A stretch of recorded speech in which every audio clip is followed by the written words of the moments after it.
Well, before everyone here has an opportunity to ask you some questions, just finally, how do you top this? What do you go on to next? What's in store for the next 6 to 12 months for two filmmakers travelling around the world? So I've kind of overbooked myself a little bit. So I'm with the Volvo Ocean Race from January into February.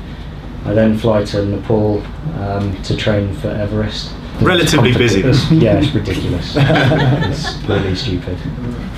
Documentaries wise, I'm following a guy who is a member of the circus community, gypsy, living in Suffolk, who is trying to solve Tesla's electrostatics theorem and solve the free energy that we all need in the world, from his little back room in a Suffolk farm. Do you speak Spanish, and when you were there, were you staying with them in the same ranch, or did you have a tent? The logistics of it. I've been trying to speak Spanish but still don't speak Spanish. Logistics wise, we were completely with them, so we'd be sat by the fire with them in the evening. I mean, the only separation between them and us was that we had a slightly different tarpaulin that we were sleeping under than compared to them. But the logistics were basically just sleeping bag, sheet, and it's the fire is the only survival thing for them. I think in that situation, when you have a really heavy weather day, if you didn't have a fire that night, you'd be in serious trouble, like almost straight away. So them making a fire was like a complete art form. They just wander off with an axe, and 5 minutes later there's a fire, and it's been raining for the last like 48 hours. And I speak Spanish, but like not fluently, but quite well. And I've worked on productions in Spanish-speaking countries before, like Cuba the year before.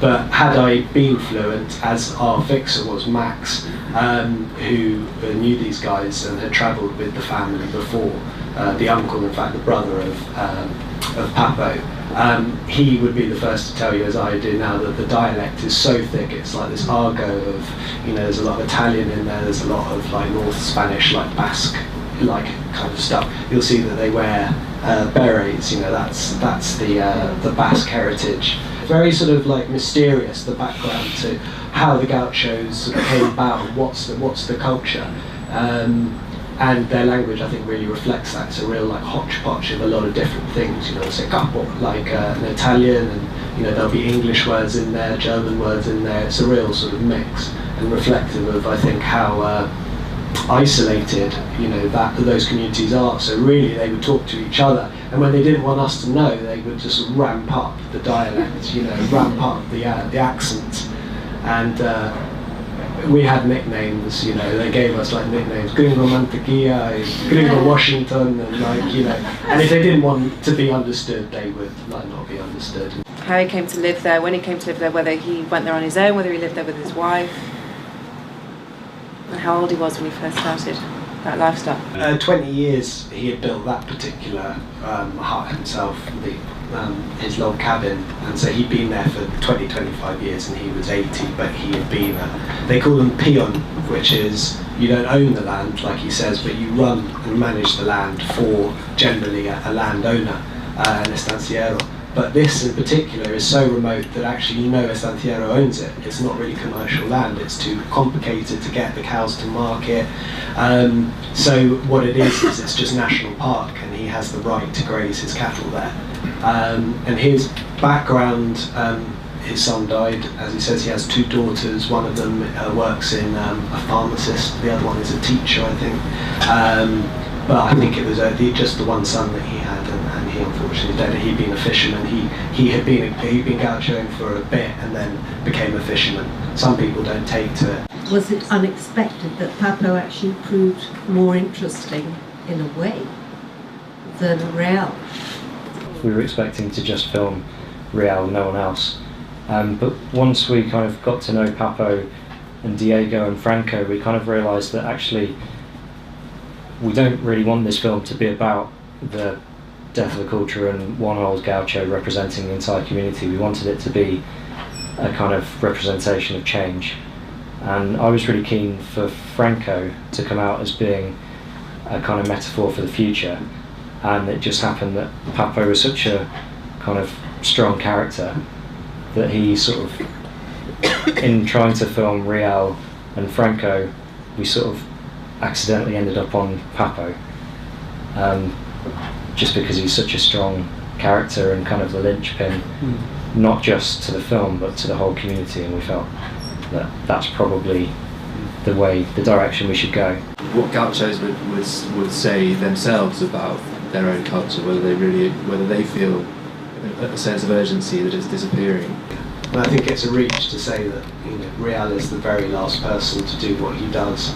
But I think Papo was drawing a distinction to say, there's me, I have a wife, I base myself relatively close to VO Higgins, which is a town which has a road into it, and then there is this old relic of the old ways who lives up in the hills, and he lives in this way.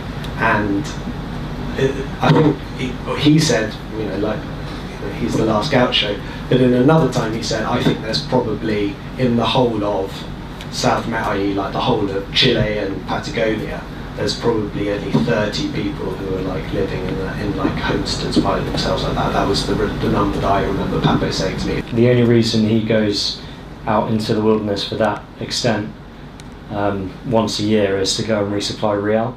And when Real dies, he won't have that same excuse anymore, and potentially the skills of making the fires and going out into the mountains and finding they'll spend a whole day and find one cow.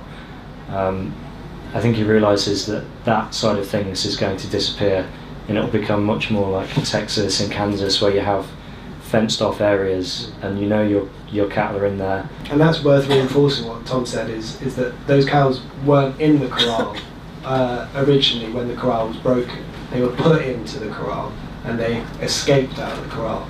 They spent all year in the mountains, and when he wants to get them, to drive them to market, to depoint them, to castrate them, to work them, he has to go into the mountains to find them. And we went on a day's trek, which we filmed, as you can see, and we personally in 8 hours didn't see them, and eventually they went on and we came back home and eventually they found some more. So that gives you an idea of how difficult the life is and how free range the beef is.